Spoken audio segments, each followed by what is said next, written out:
वंदना जी, राजस्थान से। राधे राधे महाराज जी।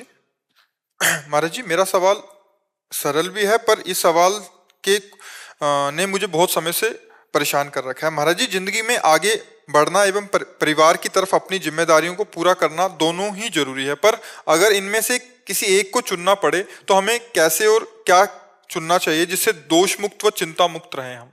एक को चुनना पड़े, बात बिल्कुल ठीक नहीं है। हम जैसे दो पैरों से ही यात्रा कर सकते हैं, दो नेत्र से ही हम स्वस्थता पूर्वक देख सकते हैं, ऐसे हम दोनों बात से अपना स्वार्थ और परमार्थ बना सकते हैं। अगर हम केवल परिवार में आसक्त होते हैं तो हमारी दुर्गति का कारण होता है, और अगर हम केवल परिवार त्याग करके भगवान की तरफ चलते हैं तो हमारा धर्म छूटता है। परम धर्म है भगवान का भजन, लेकिन ये धर्म है, आप किसी की पत्नी हैं, आप किसी के पति हैं, आप किसी के पिता हैं, आप किसी के पुत्र हैं, आपके विविध प्रकार के धर्म हैं, और इनका पालन करना भगवान की रुचि है। अर्जुन जी कह रहे हैं मैं सन्यास लेकर के भगवान से कह रहे हैं कि भिक्षा मांग करके भजन करूंगा, युद्ध नहीं करूंगा, पर श्री भगवान की रुचि है युद्ध कराना। कह रहे अपने कर्तव्य का पालन करो, क्योंकि क्षत्रियो छात्र धर्म में स्वयं से प्राप्त हुआ धर्मयुक्त युद्ध इस समय अनिवार्य है।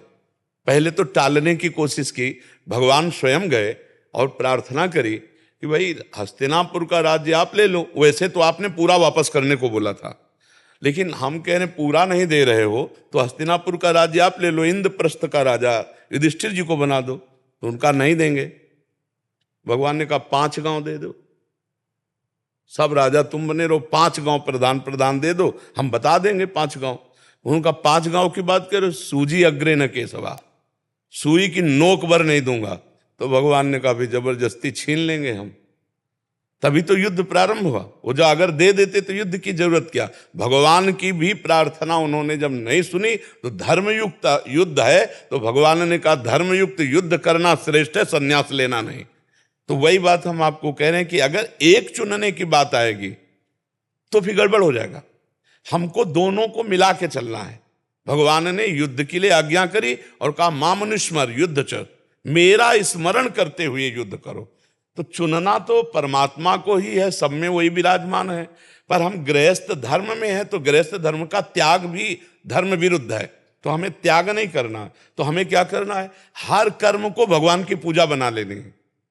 रसोई में हम जो कुछ बना रहे हैं, अगर हमारे अंदर भाव गया कि भगवान का भोग लगाना है तो वो रसोई यज्ञ हो गई, और अगर मुझे पाना है तो वो पूजा नहीं हुई। तो जो चीज बनाई हम 2 कदम बढ़कर भगवान को अर्पित कर दिए तो पूरी रसोई पूजा हो गई, यज्ञ हो गई। अब जो आप पाओगे यज्ञावशिष्ट हो गया। अब आप व्यापार करने जा रहे हो, 8 घंटे व्यापार किए, और ये आपके अंदर भाव कि पूरा परिवार भगवान का है, और उस परिवार के पोषण के लिए रुपए की जरूरत है, रुपए के लिए हम व्यापार कर रहे हैं। इसलिए 8 घंटे व्यापार करने पर जो भी समय हमारा भगवान ये 8 घंटे गया मैं आपको अर्पित करता हूं, और बीच बीच में नाम जप, उसका व्यापार भजन बन गया। हर कार्य भजन हो सकता है। भजन का मतलब ये नहीं कि सब कुछ त्याग करके हम कहीं एकांत गुफा में बैठेंगे जाके। सबका अपना कर्तव्य है। एकांत सेवन करने वाले को भी समान बड़े बड़े सिद्धों को आना पड़ा इस जगत में, और आकर उपदेश दिया, जा करके उपदेश दिया है। ऐसे ही आपका कर्तव्य है, आप गृहस्थी में जो है अपनी गृहस्थी को भगवान की पूजा सामग्री बनाइए। नाथ सकल संपदा तुम्हारी, और मैं सेवक समेत सुतनारी। चयन नहीं करना, वो वही हो रहा है जिससे आपका परम मंगल होगा, जो गृहस्थी भी मंगलमय हो जाएगी और उसी से भगवान की प्राप्ति हो जाएगी। किसका प्रश्न है, आप समझ पा रहे हैं? महाराज जी, कभी कभी ये लगता है कि परिस्थिति ऐसी आ जाती है कि आपको एक चुनना ही पड़ता है। नहीं, ऐसी हमें बताओ, परिस्थिति बताओ। आप हमें परिस्थिति बताइए कि ऐसी परिस्थिति में जिसमें भगवान को छोड़कर संसार को चुनना पड़े। नहीं, जैसे अगर एक सिचुएशन है कि जैसे मेरे पिताजी के साथ है, उनका वो चाहते हैं कि उनका, हम सिर्फ भगवान और साधना से संबंध रखते हैं। आप देखना हमारे प्रश्न का उत्तर, आप कुछ भी प्रश्न करो, हमारा उत्तर अध्यात्म से होगा, क्योंकि हम ना प्रपंच में कभी रहे हैं, बचपन से बाबा जी रहे, तो हमें संसार का ज्ञान तो है नहीं। तो हम जो बोलेंगे वो अध्यात्म में बोलेंगे, तुम्हारे मंगल के लिए बोलेंगे, उसमें तुम्हारा कल्याण होगा, उसे तुम्हें समझना है। तुम अगर बेटी हो और तुम्हें माता पिता असमर्थ हैं और कोई बेटा नहीं है उनके सहयोग के लिए, तो तुम्हारा परम कर्तव्य बनता है माता पिता को भगवान मानकर उनकी सेवा करना। अब वो तुम्हें गाली दे तो भी तुम्हें बर्दाश्त करना है, वो तुम्हारी निंदा करें तो भी तुम्हें बर्दाश्त करना है, क्योंकि तुम उनके बच्चा हो। अब उनकी वृद्धावस्था है, वो तुम्हें कटुवचन बोले लेकिन तुम्हें सेवा करना है, तो इसमें भगवान छूटे क्या? हम माता पिता को ही भगवान मानकर सेवा। हम क्या कह रहे हैं? गृहस्थी की सामग्री को भगवान की पूजा बना ले तो हमें अलग से भगवान को चयन नहीं करना पड़ेगा। हमारी माँ में ही भगवान है, हमारे पिता में ही भगवान है, हमारी पत्नी में भगवान है, हमारे पति में भगवान है, हमारे पुत्र में भगवान है, और हम उन्हीं भगवान की सेवा के लिए व्यापार नौकरी किसानी करते। कोई समस्या नहीं है, समस्या केवल दिमाग की कमजोरी है। जो भी समस्या है वो दिमाग की कमजोरी। आप बोलो ना, क्या छोड़ना पड़ेगा आपको? जैसे अगर काम की वजह से बाहर जाना पड़ता है तो अगर बैंगलोर या फिर अहमदाबाद ऐसी कोई भी जगह जाए तो वहाँ से वो सब चीज़ें नहीं हो सकती जो हम लोग करना चाहते हैं अपने परिवार के साथ। तो हम अगर बराबर के लिए बंगलौर जा रहे हैं तो हम वहाँ एक किराए का कमरा लेंगे और रहेंगे और अपने माता पिता को साथ रखेंगे। अगर महीने 15 दिन के लिए जा रहे हैं तो रुपए में दम है, हम ऐसी व्यवस्था करके जाएंगे माता पिता की जिससे हमारे माता पिता को कष्ट ना हो। अगर हम विदेश जा रहे हैं और वहाँ आजीवन रहने के लिए तो हमारे माता पिता भी साथ जाएंगे। ये तो सद्भावना रखनी पड़ेगी ना। अब ऐसा तो नहीं कि हम पैसा कमाने के लिए बंगलौर जा रहे हैं, बूढ़े माता पिता परेशान हो रहे हैं, तो फिर पैसा किसके लिए रहा? हमें विचार करना पड़ेगा। आप रहेंगी ना कहीं तो वहाँ अपने माता पिता को भी रखेंगे, अपनी पोजीशन थोड़ी देखनी है। थोड़ा आजकल के बच्चे पोजीशन पे माता पिता की सेवा का तिरस्कार कर देते हैं, क्योंकि उनको लगता है बूढ़े खांसेंगे और हमारा नया जमाना है तो हम यार मित्र दोस्तों के सामने क्या वर्णन कर पाएंगे कि बूढ़े माता पिता के। नहीं, ऐसा हुआ है। एक गांव के पढ़ा लिखा के लड़का को बड़ा ऑफिसर बनाया और जब वो गए तो ऑफिसरों के बीच में बैठे थे तो बोले हाँ बोलिए। उसके होश उड़ गए कि ना उठा ना पैर छुआ ना कुछ। तो उनके मित्रों ने कहा कौन है यार? वो एक कांच ऐसे मार के इनकी लगाए। अरे बोले हमारे गांव में घर का नौकर है। लौट आया, जब घर आया तो पैर छूने लगे। बोले नहीं नहीं, उस समय क्या हुआ था, अपने अफसरों के बीच में नौकर थे, कदापि घर में कदम में मत रखना, आज के बाद हमारे लिए तुम हो ही नहीं। चलिए तो हमारा पूरा जीवन लग गया नौकर बन करके तुम्हें पढ़ा लिखा के, और तुमने साबित कर दिया सबके बीच में कि नौकर हम हैं। पिता कह करके उठकर प्रणाम करने में तुम्हें शर्म लगी। तो आजकल कुछ ऐसी नई सोसाइटी है, नए बच्चे हैं, उनको लगता है बूढ़े बाड़ों को कहाँ खांसते हुए हम लिए घूम लेंगे। तो हमें लगता है अगर ऐसी सोच हमारी ना हो तो जहाँ हम जिएंगे वहीं हमारे माता पिता जिएंगे, क्या फर्क पड़ता है? महाराज जी, अगर जहाँ वो रहे हैं माता पिता, उन्होंने भी बनाया है अपना सब कुछ, तो वो उस आशियाने को नहीं तोड़ना चाहते और वहां से नहीं निकलना चाहते जी। तो तो उनकी व्यवस्था, अगर वो चलने फिरने लायक है तो उनकी अर्थ से व्यवस्था कर दी जाए और कमाइए। और जब चलने फिरने लायक ना हो तो अर्थ की प्रधानता न रख करके माता पिता की सेवा की प्रधानता रखे। हम बंगलौर न जाकर जहां माता पिता वहीं देखते हैं। जरूरी है कि अमेरिका में पैसा मिलेगा, जरूरी है बंगलौर में ही मिलेगा?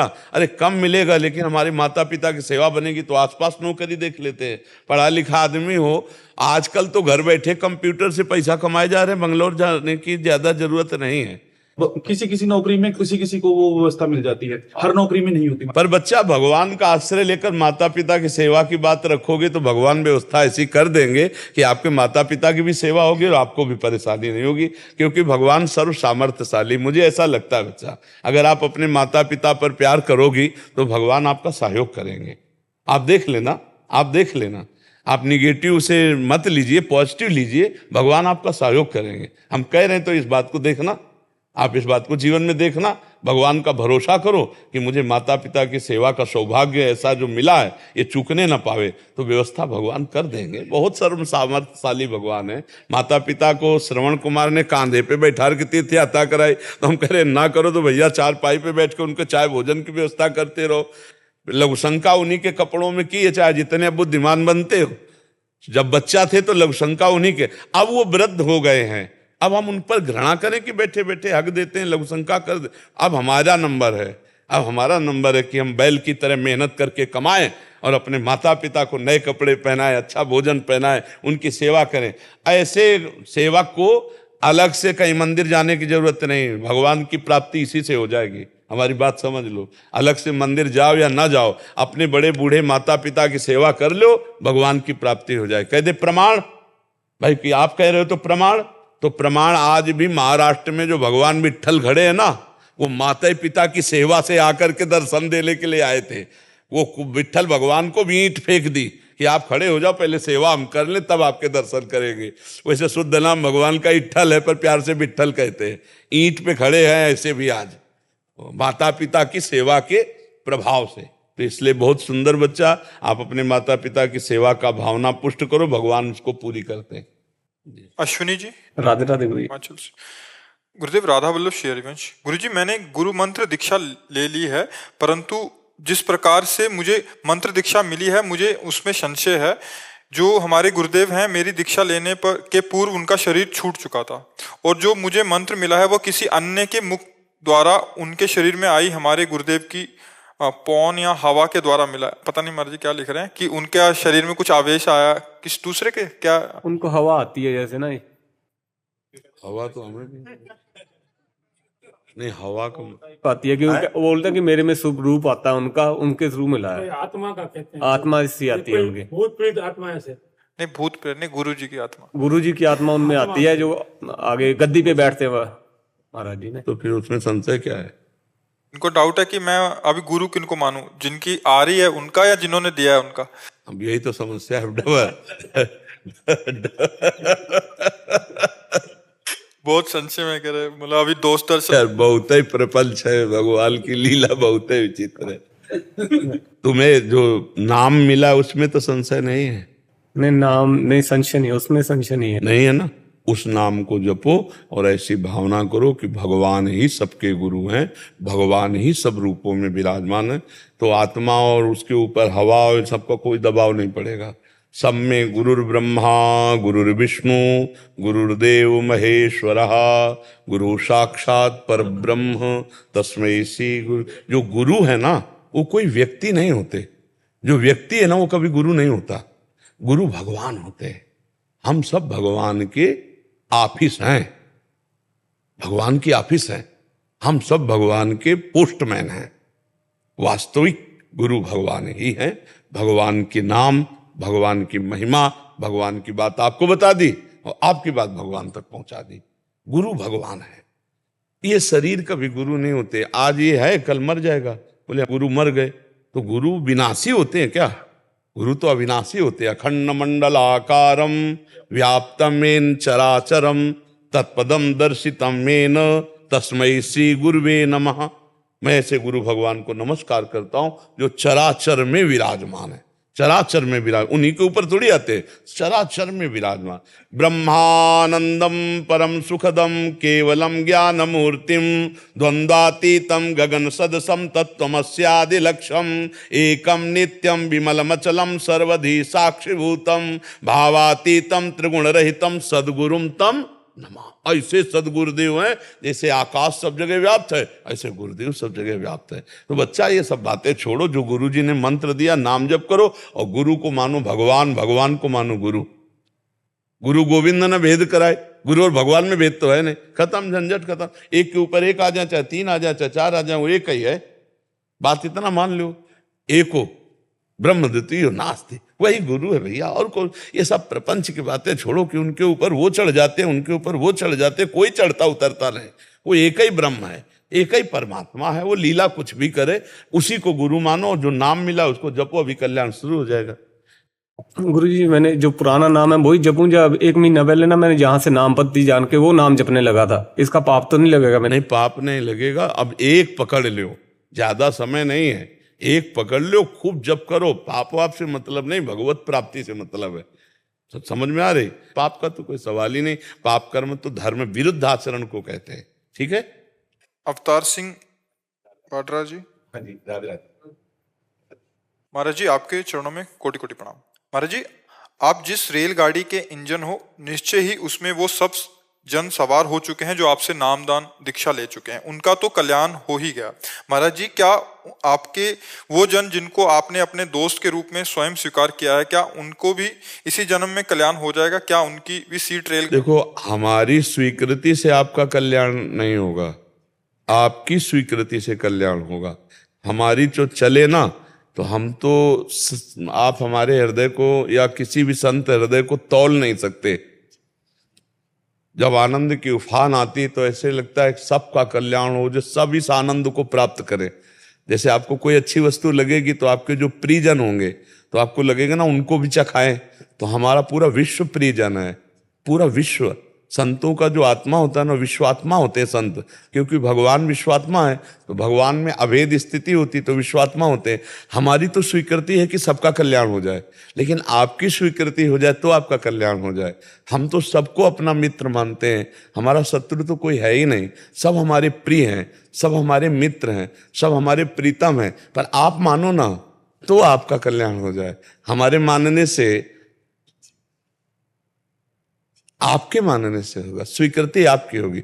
द्रोणाचार्य जी ने मना कर दिया एकलव्य को, लेकिन उसने मान लिया, गुरु मान लिया, और एकांत में जाकर के पार्थिव श्री विग्रह तैयार किया मिट्टी का, और रोज प्रणाम करता, प्रत्यंचा चढ़ाता, और ऐसा धनुर्धर बना कि सर्वश्रेष्ठ आशीर्वाद अर्जुन को मिला था। वो भी आश्चर्यचकित हो गए ऐसी हस्तलाघव देख करके। कुत्ता भूखा, भूखने मात्र में बाण से उसका मुंह भर दिया, और कहीं भी घाव नहीं और कहीं भी रक्त स्राव नहीं। तब उनका धन्य है तुम्हारे गुरु को जो ऐसी शिक्षा दी। कौन है गुरुदेव? तो उनका गुरुदेव हमारे द्रोणाचार्य हैं। तो उन्होंने तो मुझे सर्वश्रेष्ठ धनुर्धर कहा था, और मैं स्वयं निश्चित करता हूं कि मैं तुम्हारे हस्तलाघव के बराबर नहीं हूं। तब वो वचन सिद्ध करने के लिए कि सर्वश्रेष्ठ धनुर्धर अर्जुन ही रहे, एकलव्य का अंगूठा मांग लिया और दे दिया, क्योंकि सारा खेल अंगूठे से होता है धन। लेकिन धन्य है उसकी स्वीकृति, क्योंकि धनुर्विद्या बिना प्रगट में सिखाए कैसे सीख सकता है। लेकिन स्वीकृति इतनी जोर की कि गुरु तत्व है, वो उसके हृदय में जागृत होकर एकलव्य के, और संपूर्ण धनुर्विद्या का ज्ञान उनको प्राप्त हो गया। तो स्वीकृति एकलव्य की, ना कि द्रोणाचार्य की। समझ में आए ना? तो स्वीकृति शिष्य की, ना कि गुरु की। अगर संत कहते हैं आप सब मेरे प्राण हो, और आप स्वीकार नहीं करते हो कि संत मेरे प्राण हैं, तो बात नहीं बनेगी। हम आपको बोल रहे हैं, आपने स्वीकार किया, वचनम कर्ष्येतौ में, जो आप बोलोगे वही करेंगे। हो गया, खेल हो गया, बात बन गई, माया चक्र से निवृत्ति हो गई। मात संगस्त दुर्लभ हो, लेकिन अगम्यो, अगम्यो शब्द लिख दिया गया बीच में, और आगे लिखा गया अमोघस्य। मात पुरुषों का संग मिलना बड़ा दुर्लभ होता है, लेकिन मिल भी जाए तो निर्वाह करना कठिन होता है, क्योंकि उनकी आज्ञा का पालन करना कठिन है। और अगर आज्ञा पालन कर ले गए तो अमोघस्य, निश्चित भगवत प्राप्ति हो जाएगी।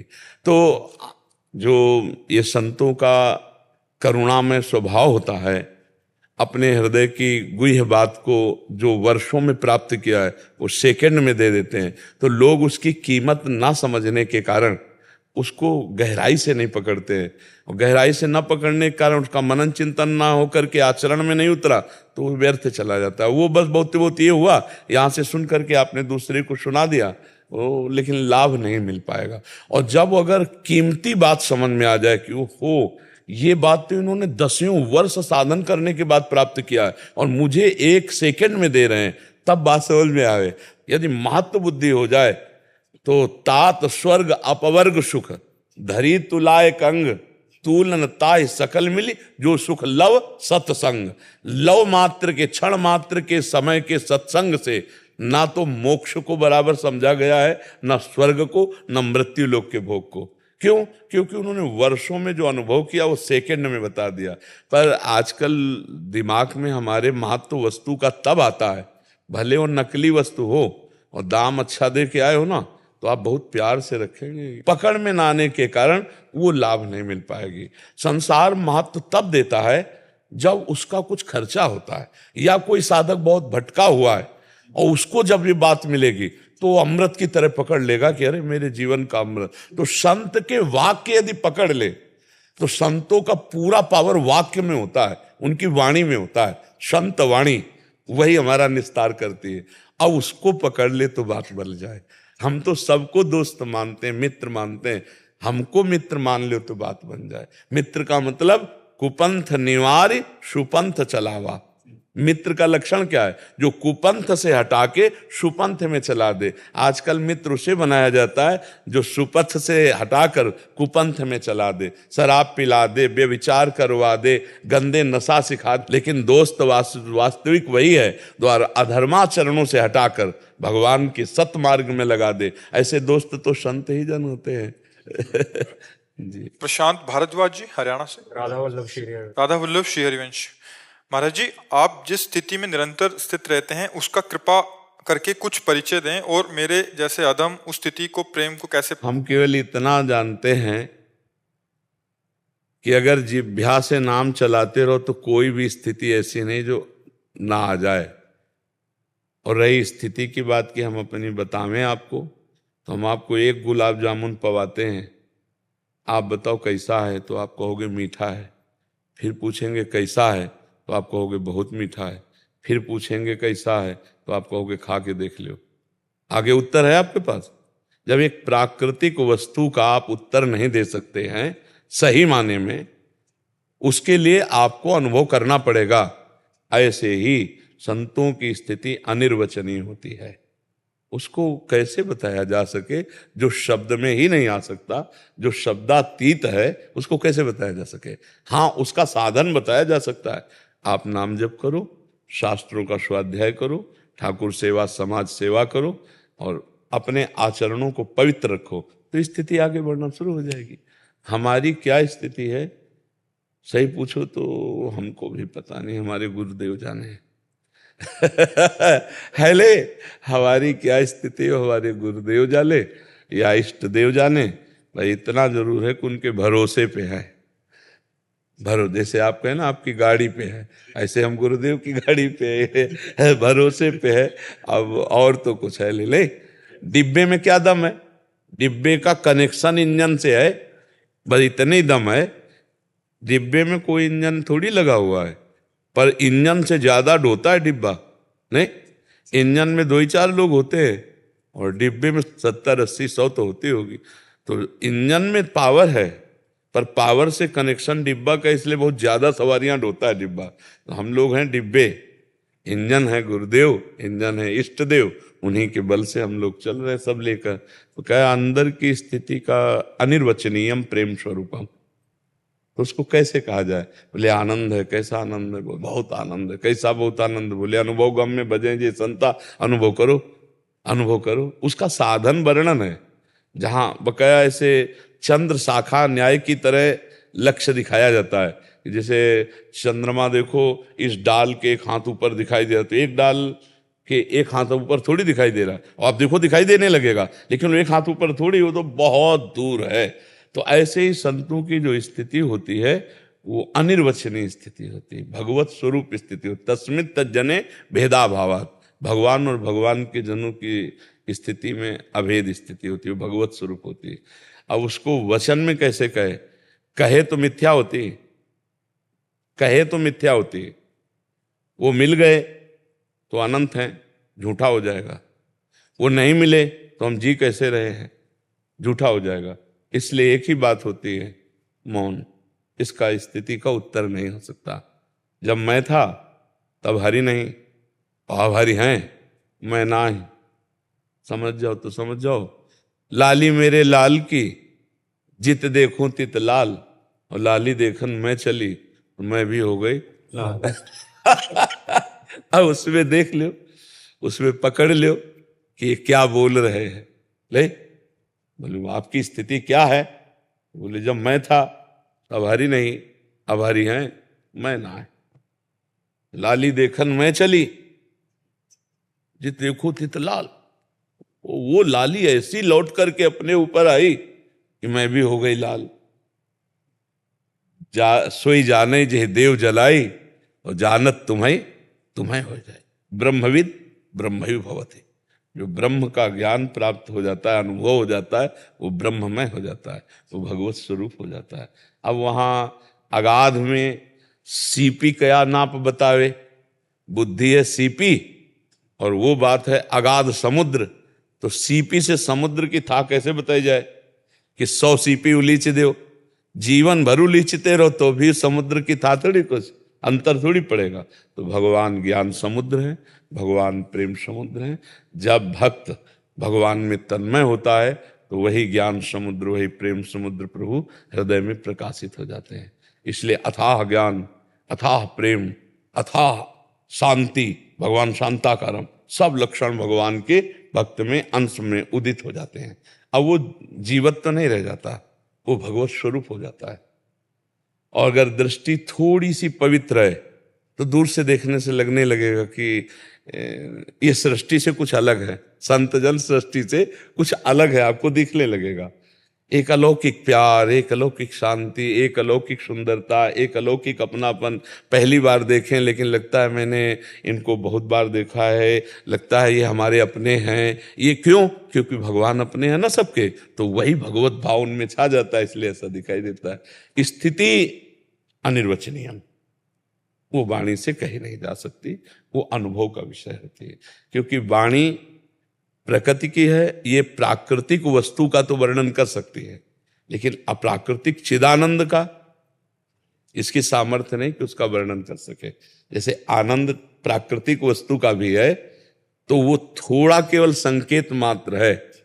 इसके बाद अनुभव शब्द आएगा कि आपको अनुभव करना पड़ेगा कि कैसा मीठा है, कैसा खट्टा है, कैसा है, उसके लिए अनुभव शब्द आएगा। जब प्रकृति की किसी वस्तु का सही आनंद मतलब अनुभव में ही आ सकता है, केवल वाणी से नहीं कहा जा सकता, तो फिर परमात्मा का कैसे हो सकता है? जो वचन से अगोचर है, जो अतीत है, उसका कैसे वर्णन हो सकता है? समझ पा रहे बच्चा? महाराज जी एक बात और, जब भी ग्रहण वालों की बात आती है या ग्रहण की या फिर ग्रह वालों की बात होती है कोई भी, तो साथ ही मतलब वो पंक्तियां घूमती हैं अंदर। ये कह रहे हैं ग्रहण लगते हैं तो ग्रह आदि की बात आती है, तो साथ में इनकी कुछ मन क्रम वचन त्रिशुद्ध सकल मत हम श्री हित हरिवंश उपासी, ये वाली पंक्तियां घूमते हैं कि हम वो एक दृढ़ता रहते हैं कि हम, तो परेशानी क्या है बच्चा? कि अभी बात वो वाली माने, वो भी सत्य लगता है और ये भी नहीं, दो सत्य नहीं होते हैं। दो सत्य, दो चंद्रमा जब आंख ठीक नहीं होती तब दिखाई देते हैं। चंद्रमा तो एक है, सत्य तो एक ही है। जब दो सत्य चंद्रमा दिखाई दे तो ऑपरेशन की जरूरत होती है, नहीं होती कि आंख में मोतिया बिंद हो गया है, नहीं हो गया, तो बोले चंद्रमा का है, अंगुली का है, बोले दो सत्य नहीं, सत्य तो एक अंगुली है, तुम्हें दो दिखाई, तुम्हारे नेत्र खराब हो रहे हैं। तो जब हम मन क्रम वचन त्रिशुद्ध सकल मत, तो हमें उधर देखना ही नहीं ना। हमें जब बिहारी जी की तरफ जाना तो छठी करा के हमें किलोमीटर नहीं गिनने हैं, और अगर गिन रहे हो तो पागल ही हो। यात्रा बिहारी जी की है और किलोमीटर गिन रहे हो, छठी करा वाले, आगरा वाले, दिल्ली वाले, तो बेकार ही समय तो नष्ट कर रहे हो। जाना बिहारी जी की तरफ, तो इधर का परिचय प्राप्त करो, और इधर लेट के भी चलोगे तो पहुंच जाओगे, और इधर जिंदगी भर दौड़ते रहो तो बिहारी जी नहीं पहुंचो, क्योंकि दिशा गलत है। आप समझ रहे हो बच्चा? जब हमारा मार्ग प्रिया प्रीतम का है, त्रिशुद्ध सकल मत हम श्री हित हरिवंश उपासी, अब हमें किसी की मानना ही नहीं, किसी की तरफ देखना ही नहीं। कोई कुछ कर रहा है, कोई कुछ कर रहा है, कोई कुछ कर रहा है, भगवान का माया खेल है। हमको क्या करना है? बस हमको ये देखना है, हमें किसी की नहीं सुननी, अपने आचार्य अपनी वाणी के अनुसार चलना है, तो हम लक्ष्य में पहुंच जाएंगे। ठीक है जी। ऋषभ दास जी, माँ बनखंडी देवी शक्तिपीठ जालौन से। राधे राधे महाराज जी। महाराज जी, जाप 3 प्रकार के आप सभी संत जनों व गुरुजनों द्वारा बताए गए हैं, उनमें से जो जाप श्रेष्ठ बताया गया है, उनमें जीव की क्या स्थिति रहती है, वो जाप कैसे करना चाहिए? अगर आप पहले को वाचिक जाप है उसकी निरंतरता में लाए तो उपांशु में आएगा। उपांशु में जिह्वा का अग्रभाग तालू के ऊपर के दांत के जबड़े पे होती है, जिह्वा का अग्रभाग ऐसे होता है। फिर ये स्थिति शांत हो जाती है, स्थिति यही रहती है। अब वो सामने मंत्र होता है और उसी का अंदर से सुनना होता है, उसी का देखना होता है, लेकिन कोई हलचल नहीं होती। जैसे अभी आप देख रहे हैं, ये मानसिक स्थिति का जप है, कोई हलचल नहीं किसी भी तरह की, पर एक क्रम से होता है। पहले वाचिक जप के द्वारा यद जिह्वागे वर्तते नाम तुभ्यम, इस कोटि का नाम जप होना चाहिए कि हमारी वृत्ति नामाकार होने लगे। फिर उपांशु में आखिरी बात तो ये होती है कि स्वाभाविक चलता है, फिर मानसिक जप मैं कर रहा हूं, ये भी बात खत्म हो जाती है। वैखरी, मध्यमा, पश्यंती और परा, 4 वाणियां हैं। 3 प्रकार का जप तो करने में है, और जो चौथा जप है परावाणी का, वो होने में होता है, वो स्वयं होता है। रोम रोम रग रग भगवदानंद से प्रफुल्लित नाम चल रहा है। तो अभ्यास योग युक्तेन चेतसा नान्यगामिना, हम अब ऐसा अभ्यास करें कि हमारा चित्त ना जाए। और जिह्वा का अग्रभाग तालू और दांत के जड़ के समीप, यहाँ अग्रभाग यहाँ मोड़ करके और दबा लिया। ना दांत में दांत जुड़ा है, थोड़ा अंतराय है, जिह्वा का अग्रभाग ऊपर है। और जब जिह्वा का अग्रभाग नीचे दांत के जबड़े में होगा तो विषय चिंतन होगा स्वाभाविक। जब गाढ़ विषय चिंतन हो रहा होगा तब पकड़ना आप, जिह्वा आपकी नीचे तालू के, ये जो नीचे है ना, नीचे के दांत, इसके पास होगी। और आप जिह्वा को खींचिए और ऊपर ऐसे, आपको बोलने की इच्छा नहीं होगी। जहां बोलने की कोई बात आएगी तो आपको बहुत अहितकारी लगेगा कि अब उसको हटाएं, बोलें, हमारा मंत्र छूट जाएगा। तो साधक एकांत की तरफ भागता है। अगर इसमें रुचि जागृत हो गई तो बेड़ा पार हो गया, मतलब बाजी मार ली। क्योंकि ये मानसिक मन का ही सारा खेल है। मन ही बंधन और मोक्ष का कारण है। अगर मन विषयाकार विषय चिंतन में तो वही बंधन का कारण, और वही प्रभु में लगा हुआ तो वही मोक्ष का कारण है। मन ही बंधन और मोक्ष का कारण है। तो मन से जब जप होने लगता है तो बहुत बड़ा काम हो गया हमारा। फिर उठते बैठते चलते फिरते छाया रहता है। क्योंकि एक बार स्वाद मिल जाए ना, ये मन तो इतना स्वादु है कि ये तो जहरीली वस्तुएं भी खाने में, अब जैसे उसको स्वाद तम्बाकू का मिल जाए तो छोड़ना बड़ा कठिन उसको हो जाएगा। मतलब ये कोई स्वाद है, लेकिन इतनी निकृष्ट चीजों का भी अगर वो स्वाद ले ले इंद्रियों से मन, तो उसमें आसक्त हो जाता है। तो भगवदानंद में क्यों नहीं आसक्त हो जाएगा? एक बार लगाना पड़ेगा। हमारा जो मन है वो इंद्रियों के साथ विचरण करने का स्वभाव बना लिया है प्रकृति के भोगों में। एक बार इसे लौटाना पड़ेगा परमात्मा की तरफ। और जब इसे स्वाद मिल जाए तो घटिया चीजों को नहीं छोड़ता तो भगवान को कैसे छोड़ देगा? सावई मना कृष्ण पदारविंद हो। एक बार लगा दो, केवल एक बार लगा दो, फिर तो थोड़ा भी विक्षेप बर्दाश्त नहीं होगा। भक्ति का स्वरूप क्या है? तदर्पिता अखिलाचारिता तद्विस्मरणेन परम व्याकुलतेति। समस्त आचरण भगवान को समर्पित, और ऐसा अखंड स्मरण, थोड़ा भी छूटे तो व्याकुलता पैदा हो जाए। तो समझ गए आप मानसिक चिंतन। गौरव मित्तल जी अजमेर से। राधे राधे गुरु जी। महाराज जी आपके चरणों में कोटि कोटि प्रणाम। महाराज जी, कर्म बड़ा या धर्म, दोनों के बीच द्वंद्व को कैसे सुलझाएं? आप समझ ही नहीं पा रहे। धर्म से ही कर्म जो किया जाता है वही कर्म है, नहीं तो कुकर्म है। जो धर्म रहित किया जाता है उसे कुकर्म कहते, उसे कर्म थोड़ी कहते। कुकर्म कुकर्म। जो धर्म युक्त कर्म किया जाता है उसे धर्म युक्त कर्म को कर्म कहते, शुभ कर्म में आएगा। और जो धर्म से रहित कर्म है वो तो कुकर्म है। तो आप क्या समझते हैं कि कर्म बड़ा कि धर्म बड़ा? अरे भैया, जो धर्म से युक्त कर्म है वही कर्म है, बकाया सब कुकर्म है। आप देखो, जैसे आप बात करो, जैसे देखो पत्नी है और पति है, दोनों का धर्मयुक्त संबंध है। जो पत्नी के साथ क्रिया है वो धर्मयुक्त है, इसलिए पाप नहीं है। और वही किसी और की पत्नी के साथ क्रिया हो गई, कर्म तो वही है, तो कुकर्म हो गया ना। धर्मयुक्त कर्म हुआ तो वो निष्पाप है, और वही कर्म दूसरी स्त्री के साथ हुआ तो पाप बन गया कि नहीं बन गया? कुकर्म हो गया। जो धर्मयुक्त कर्म है वही कर्म है, और सारा का सारा कुकर्म है। महाराज जी, धर्म क्या है? धर्म जो शास्त्र और संत महात्मा जिसका प्रवचन करते हैं, निर्णय करते हैं, तस्मात् शास्त्रम प्रमाणम ते कार्याकार्यो व्यवस्थितो। क्या करना चाहिए क्या नहीं करना चाहिए इसका शास्त्र निर्णय करता है, इसका संत जन निर्णय करते हैं। इसलिए सत्संग सुने तब पता चलेगा कि धर्म किसे कहते हैं और अधर्म किसे कहते हैं। और दूसरी बात, हम कई बार एकांतिक में कहा कि सबके हृदय में परमात्मा विराजमान है।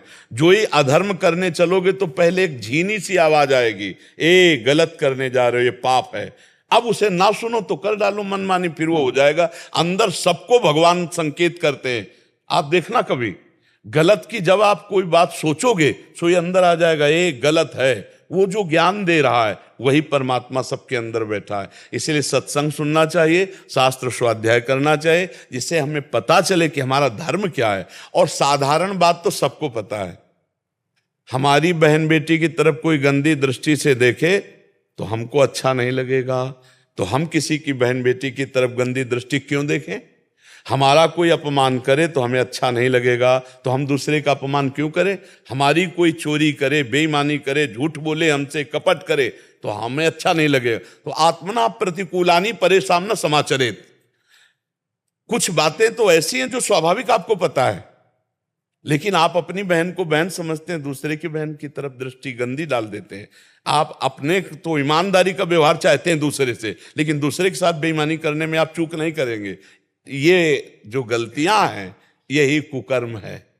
महाराज जी जैसे कर्म करते हैं तो नहीं, कर्म करते हैं किसके आधार पर? उनके प्रति, जैसे मतलब मंदिर नहीं जा सकते या फिर हम मंदिर जाना केवल बात नहीं कह रहे, हर कर्म अपना कर्तव्य। जैसे आपका बच्चा है, उसको डांटना, उसको संभालना, उसको पढ़ाना, ये आपका कर्तव्य है, ये आपका धर्म है। आपकी पत्नी है, उसकी कामना पूर्ण करना, उसके अनुकूल चलना, उसके अनुकूल चलना और उसको धर्म के अनुकूल चलाना, ये धर्म है। आपके माता पिता हैं, आप जैसे आपका छोटी अवस्था में उन्होंने पालन किया कि नहीं, ऐसे आपको अब चाहिए बूढ़ी अवस्था में उनका शौच फेंकिए, उनके कपड़े बदलिए, उनको भोजन पवाइए। ये धर्म कर्म है और इन सबके पालन के लिए मेहनत करके कमाइए, किसानी के द्वारा, नौकरी के द्वारा, व्यापार के द्वारा कमाकर अपने परिवार का पोषण, ये धर्म के अंतर्गत आता है, ये धर्म कर्म के अंतर्गत। धर्म को शायद ये जैसे इन्होंने लिखा अच्छे कर्म क्या धर्म के मार्ग पर ले जा सकते हैं, मतलब ये शायद हमें लगता है धर्म को केवल मंदिर पूजा पाठ को समझते हैं क्या? महाराज जी ऐसे गुरुदेव जैसे गीता के अंदर लिखा है कि धर्म का मार्ग पे चलने से ही आपको सारे पापों से नष्ट होते हैं आपके। तो क्या जैसे आज मैं कर्म कर रहा हूँ, जैसे मेरे पिताजी के नहीं, आप उसे धर्म को कर्म को अलग बोल रहे हैं। आप एक बेटा हैं तो आपका धर्म बनता है अपने पिता और माता की सेवा करना। आप एक पति हैं तो आपका धर्म बनता है पत्नी का पोषण करना। आप एक पिता हैं तो आपका धर्म बनता है आपके पुत्र का पालन करना। एक भारतीय हैं तो आपका धर्म बनता है राष्ट्र में प्राण समर्पित करना। आप उस बात को समझिए कि आप जो कर्म और धर्म को अलग अलग कह रहे हैं तो ऐसा नहीं हो सकता। कर्म और धर्म एक ही बात है। जो धर्म युक्त है उसे कर्म कहते हैं, पहली भाषा में हम बोले थे आपको शब्द में, और जो धर्म विरुद्ध है उसे कुकर्म कहते हैं। अगर धर्म से विरुद्ध है तो आप अपने माता पिता को गाली देकर थप्पड़ मार दिया, कुकर्म हो गया, हो गया नहीं हो गया? तो धर्म हमारा कहता है कि हम बेटा हैं तो उन्हें भगवान की तरह माने। धर्म हमारा कहता है कि पत्नी ने पूरा जीवन समर्पित किया है तो उसकी चार बातें सुन लें और उसकी कामना की पूर्ति करें, क्योंकि पाणी ग्रहण हमने लिया, पत्नी ने नहीं, हमारे हाथ में रखा गया है। इसे पाणी ग्रहण का मतलब होता है आज से मैं तुम्हारे पूरे जीवन का निर्वाह करता हूं। अपना धर्म पालन करना। हम लोग क्या करते हैं कि अपना कर्तव्य भूल करके सामने वाले के कर्तव्य, कि ये पत्नी तो इसका क्या कर्तव्य बनता है, ये बेटा है तो इसका क्या कर्तव्य बनता है, ये माता पिता है इनका क्या कर्तव्य बनता है, हम ये भूल गए कि इनके प्रति हमारा क्या कर्तव्य बनता है। अगर हम अपने कर्तव्य का पालन करने वाले हैं तो वही धर्मात्मा पुरुष है, जो अपने कर्तव्य, और अपने कर्तव्य पालन के लिए जब आप कर्म करते हो वो परम पवित्र सत्य और धर्म में कर्म होता है। और जब आप अपने कर्तव्य को भूल करके कर्म करते हो तो कुकर्म बन जाता है। समझ पा रहे हैं आप? महाराज जी धर्मयुक्त कर्म करने जी का फल क्या ये हो सकता है कि संत संग से प्रभु की प्राप्ति का मार्ग मिल जाना? बिल्कुल बिल्कुल। धर्मो रक्षति रक्षिता, उसके कदम कदम पर धर्म रक्षा करेगा और उसे संत संग मिलेगा, उसे शास्त्र स्वाध्याय की बातें मिलेंगी और भगवान के मार्ग में जाएगा। धर्म उसे भगवान तक पहुंचा देगा। और अगर वो धर्म रहित कर्तव्य कर्म छोड़ करके कर्म करता है तब वो तो पापाचरण, तो भ्रष्ट होता चला जाएगा, नष्ट होता चला जाएगा। और सबसे बड़ा धर्म है मनुष्य धर्म। ये समाज का कर्तव्य है। हमारे द्वारा कोई भी समाज में दूषित वातावरण न पैदा होने पावे। हम मनुष्य हैं, पशु नहीं है। कहाँ देख रहा है समाज? ड्रग्स पी रहे हैं, हुक्का पी रहे हैं, शराब पी रहे हैं, ये girlfriend boyfriend live in relation गंदे गंदे आचरण कर रहे हैं। ये कहाँ कुकर्म में जा रहे हैं? ये धर्म है। ये कर्म तो हो रहे हैं उनसे, लेकिन कौन से कर्म हो रहे हैं? कुकर्म हो रहे हैं। धर्म आचरणों का त्याग हो रहा है। माता पिता की अनुमति के बिना वर का वरण कर लेना, माता पिता को असंतुष्ट करके किसी के साथ भाग जाना वासना पूर्ति के लिए, ये सब कुकर्माचरण तो रहे हैं। इनके जीवन कभी सुखी नहीं हो सकते। आप देख लेना, ऐसे जो धर्म का त्याग करने वाले हैं वो कभी सुखी नहीं हो सकते। अंततो गत्वा ऐसे बच्चों को एक ही परिणाम समझ में आता है। देख रहे हैं समाज को, आप देख रहे हैं। इसीलिए हम कह रहे शास्त्र और धर्म के द्वारा जो कर्म किया जाता है वही कर्म है, नहीं कुकर्म है। वो कुकर्म सत्यानाश कर देगा, सर्वनाश कर देगा, बहुत बुरी तरह जीव का पतन हो जाता है, बहुत बुरी तरह। इसीलिए बहुत संभल कर धर्मयुक्त आचरण करे। ये जो बच्चे आजकल नहीं है ना, कि 4 दिन का परिचय है बॉयफ्रेंड से और 20 साल तुम्हारे मम्मी पापा तुम्हें पढ़ाए लिखाए खवाए पियाए और 20 मिनट में तुम उनको ठुकरा के चल दिए। वो 4 दिन का आंख मिलाने वाला लड़का तुम्हारे जीवन को जानता है, तुम्हारे जीवन का निर्वाह कर देगा, केवल वासना की पूर्ति। इसके बाद देखना फटे कपड़े की तरह तुम्हारा जीवन हो जाएगा। जो आज के बच्चे मदान धो करके मनमानी आचरण करते हैं, देखो कुछ कलयुगी माता पिता की बात हम नहीं कहते, नहीं, कोई भी माता पिता अपने बच्चे को ऐसी जगह जाने देगा जहां वो सुखी रहे। हमने देखा है कर्जा लेकर अपनी बेटी का ब्याह करते हुए, कर्जा लेके। आप सोचो तुम्हारे जाने, तुम तो सुखी होगी वहां, खाओगी पियोगी बहू बन के रहोगी, और वो वर्षों कमाकर तुम्हारे लिए पैसा भरेगा, वो माता पिता तुम्हारा अमंगल करेगा। 4 दिन का वो लड़का जिससे तुमने आंख मिलाया और उसके कारण तुम उन दयालु माता पिता जो तुम्हारे जीवन को सुरक्षित रखने वाले, उनका अपमान करके अवहेलना करके रोते छोड़कर चल, ऐसे ऐसे माता पिता देखें जो पगड़ी उतार करके बच्ची के चरणों में रख रहे हैं, मेरी बात मान जा। अब इसके बाद वो ऐसे पैर मारती पगड़ी में, तब अब वो समय जब उसको पैर मारेगा तब माता पिता नहीं होंगे, तब माता पिता नहीं होंगे। फिर जो दुख होगा उस समय वो तो पगड़ी उतार के रखने लायक किसी के सामने नहीं रहेगी। इसलिए बहुत संभल के, धर्मयुक्त कर्म ही कर्म है, नहीं तो सब कुकर्म है, और वो कुकर्म सर्वनाश का खेल खेलता है। वो कुकर्म सत्यानाश कर देता, जीवन चरित्र का नाश कर देता है। अब जो धर्म से युक्त नहीं हुआ तो ऐसा। और देखो हम गांव की बात बता रहे हैं, माता पिता ब्याह तय कर आए, वर और दुल्हन तब परस्पर देखा जब मंडप के नीचे, और पूरा जीवन निर्वाह हो गया। 10-10 लड़के बच्चे हो गए, गांव में तो 10-10 होते थे, 10-10 लड़के बच्चे हो गए, धर्मयुक्त सब। और ऐसे पर अब यहां मतलब लिव इन रिलेशन एक चला है, ये बाजार की सब्जी वाली चीज है क्या? जीवन चरित्र है, अब चरित्र दूषित कर दिया, बोले हमारी आपकी नहीं बन रही, ये कोई खिलवाड़ है। लेकिन दोनों राजी है, वो तीसरे से वो चौथे से। ये कुकर्म है, ये कुकर्म। ये कहा जाता है ना कि हम भाई स्वतंत्र स्वेच्छाचार नहीं, कानून का डर, शास्त्र का डर, भगवान का डर, गुरु का डर, ये तुम्हें माया से मुक्त कर देगा। और अगर ये डर नहीं है, स्वतंत्र हो गए, तो राक्षस बना देगा, राक्षस असुर बना देगा। ये असुरी प्रवृत्ति ही तो है। तो इसलिए बहुत सावधान होकर चलो, धर्म ही कर्म है, कर्म धर्मयुक्त ही है। अगर धर्म से रहित कर्म है तो वो कर्म कुकर्म है, वो उसे नष्ट कर देगा, उसे पतन कर देगा। ठीक है ना? हाँ। अब एक बार एक गांव में देखा कि गेहूं बेचा गया था, तो 100 रुपया का गेहूं बेचा गया था, 110 रुपया आ गए, उसी लपेट में 10 रुपया ज्यादा हो गए। तो जब गिना गया घर में तो 110 रुपया ज्यादा था। तो घर के जो मुखिया पिताश्री थे, उन्होंने छोटे भाई से कहा, ये लो, उनको पहले पूरा दिखाओ जाके कि ये देखो 110 हैं, तुम्हारे 10 ज्यादा है, 10 वापस करके और तब यहां घर में पानी पिवा के। ऐसे 10 वापस करवाए तब। और आज का समाज क्या सोचेगा, यार 10 ज्यादा आ गए, बहुत बढ़िया बात है। नहीं, वो बढ़िया नहीं, वो बुद्धि भ्रष्ट कर देगा। आज तो धन प्रधान बुद्धि हो गई, भोग प्रधान बुद्धि हो गई। केवल हमारी वृत्ति मानुषिक मनमानी आचरणों में। कौन सोचता है कि शास्त्र क्या कहता है, धर्म क्या कहता है? अरे यार, धर्म के विमुख हम नहीं चल सकते। देखो, पहले तलवार की नोक में विधर्मी मांस भक्षण कराते थे। गौ का मांस इसके जबान में रखो, नहीं तो गर्दन कटवा ली, गौ का मांस नहीं रखा। और ये जो देश विदेश में आजकल मांसाहार है, प्रायः यही कटती हैं।